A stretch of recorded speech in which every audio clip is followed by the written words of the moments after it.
My mic was muted that whole time.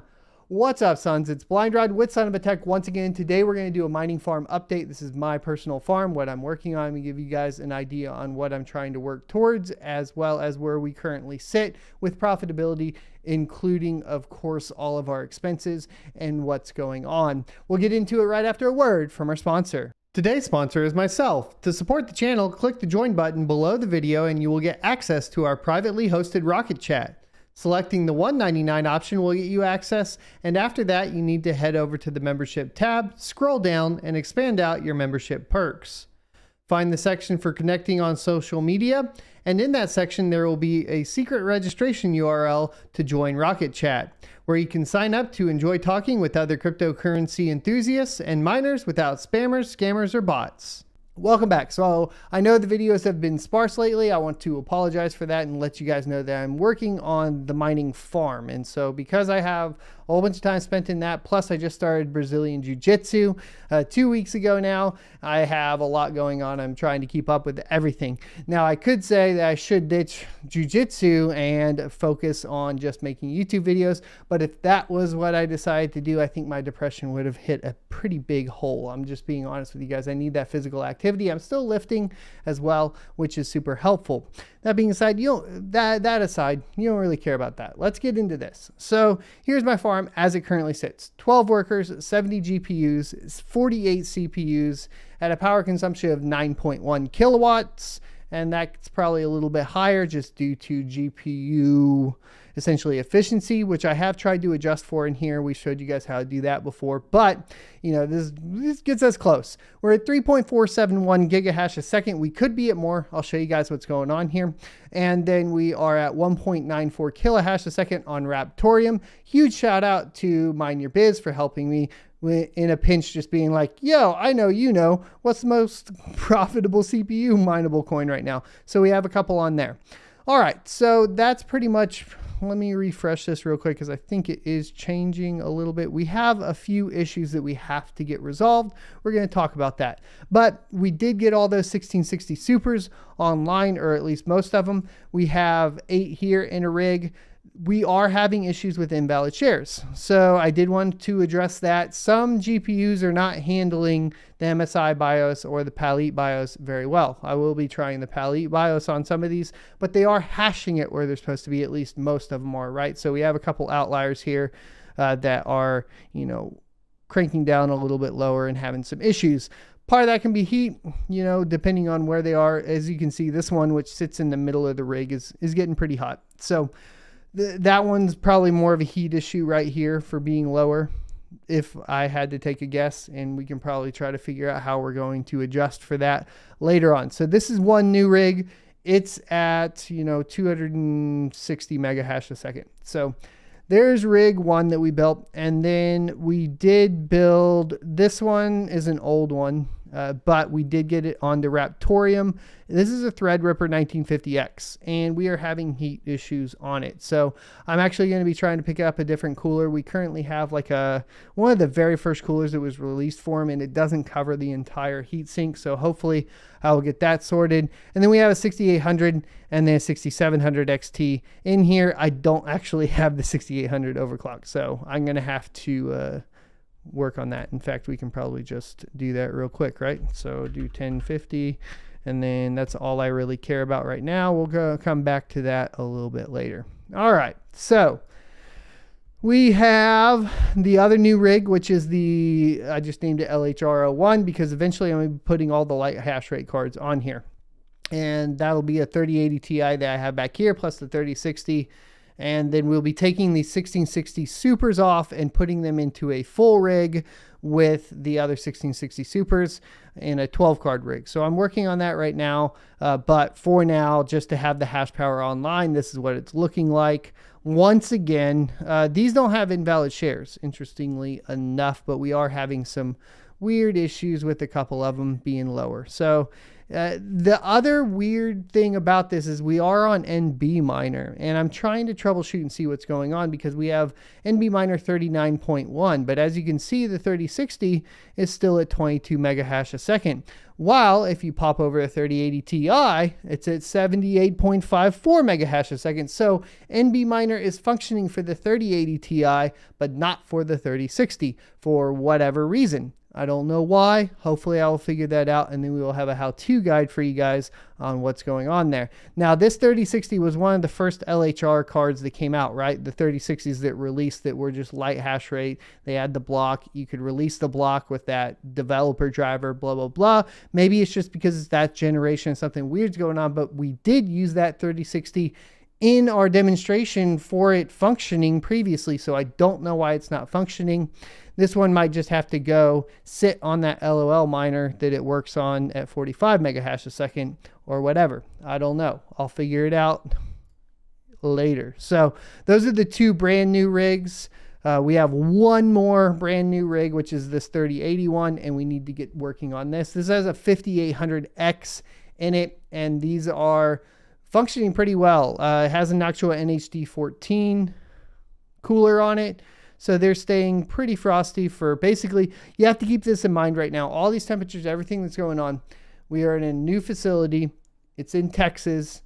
It's not cooled, not air conditioned at all. So we are running full steam ahead. If I can get all this functioning within acceptable levels, we're going to look really, really good in the winter. So I'm looking forward to this. Essentially is what I'm saying. So we are having issues with the 3090 and the 3080 not hashing. More than likely is due to temperatures. And like you guys maybe saw on our picture, we were having some issues with it, of course, or not issues with it, but the cards do sit very close together. I'm going to figure that out, or we're just going to take them out once we are able to combine these other rigs. Once again, this was just trying to get everything online that I possibly could get online. Unfortunately, it's kind of biting me in the butt here. We are having definite throttle issues, I think, on this 3080 here. And then probably temperature issues on this 3092. And the way you can tell is this power level set to 280, but it's only taking up 240. I know that the 3080 and the 3090 will easily go to 280, which means more than likely they're being throttled by power. So we're going to have to get that worked out today. Keep in mind, all this stuff has been done like this week as quickly as possible. And so I'm still struggling there. Now, I have one more rig that I can't get online. For whatever reason, I've tried power supplies, risers, so on. It's an RX 580 rig. It's a 6-card rig. I can't get it functioning. GPUs just keep dropping off. They'll all come online and then they'll just go missing, reboot until it finally gets to where 5 GPUs are missing and one 580 is running. So that's a potential 180 mega hash that I figured out that's not functioning. So hopefully I will get that working out. Now, I did get the mini Doge miner that Voscoin sent over. Pretty much all the B-roll done, the review done. I'm waiting on the ordering process right now with Gold Shell, just to kind of give you guys a full overview of how ordering from them works. All the mini Doges were out of stock by the time I even got my mini Doge. So it's kind of one of those things where I was like, okay. Plus you have the reviews from Red Panda Mining, Bits Be Trippin', and many others that you can go check out on that particular unit. But that is online now. Now for mine in particular, what we are looking at is 266 watts at 181 megahash a second. Advertises 235 watts at 185 megahash a second, plus or minus 5%. Now, 266 watts is more than 5%, but to be fair, that is coming from the wall through an 80 plus gold power supply. So you need to take into account the efficiency of that power supply and the power supply that you are currently using. That's a quick review of it, and that is kind of what's going on. So let's go into, of course, our mining profitability. We have ET hash plugged in here at 3.4 gigahash a second at 9,600 watts. So that's currently what we have plugged in. And then our power, which is the big thing that we got here, it has been reduced from basically we were getting up there in the last location close to 10 cents a kilowatt hour when they implemented an over a certain usage increase. Now we are on business power. And so we are at 5.5 cents a kilowatt hour with delivery charge and everything included. I believe it's 4.5 cents an hour before that. Now mine does fluctuate. So it goes from 3.5 cents, which is like 4.5 cents with delivery charge during the winter, and then 5.5 cents during the summer. This is pretty common to see. So mine fluctuates. So once we get to winter, we'll be having really, really low power costs, which will be fantastic. But for now, worst case scenario, this is what we're looking at. $286.96. And that is before power, and after power is $274.29 on Ethereum before power, or after power, excuse me, and that is daily revenue and profit. So I'm feeling pretty good there, as I assume most of you all are as well. Then if we take a look at our two script miners that are currently online, we're at 677 megahash a second at 1,000 watts with a power cost of 5.5 cents, which is what I'm currently paying. You could be at $10.76 before power and $9.44 after power. Now, this is a little funny because what we're doing is merge mining Dogecoin and Litecoin. So if you take a look here, the Dogecoin miner is doing $6.60 after power, and Litecoin $1.63. We're just going to go ahead and run the nice hash numbers for this. So let's go ahead and get a calculator open for you guys so we can see what our full daily is. So $9.44, and then that would be plus the $274.29, and that's going to be $283.73 US cents. Anyway, so that's the daily. If we do like a typical cycle of 28 days, that's going to be $7,944 a month, give or take, right? Just kind of calculating for worst case scenarios here. So around $8,000 a month in revenue before our costs. So I do have to talk about this. So we were a home miner, now we're a warehouse miner. What I did basically find was essentially a spot that is or was meant for storage units, and then they are building like their little workspaces as well. So we are actually in a temporary workspace that's 3,000 square foot. That's going to be downsized to 1,500 square foot, and we have 26 kilowatts now. Previously, mining out of a house, we were pretty much maxed out at 13 kilowatts, which is part of the reason we moved, is because we need to increase that. What that does do is increase the cost, but you have to kind of increase your cost for wherever your mining farm is going to be before you can increase the size of your mining farm. So this is what I've been working on and trying to figure out. And now we have made the move, gotten all of our original equipment back online, and started adding rigs. Now, obviously, with the chip shortage and the current landscape for GPUs in general, as well as even ASIC miners, this can be quite difficult. So I'm working through it, and I'll try to give you the tips and how-tos and all that I can figure out.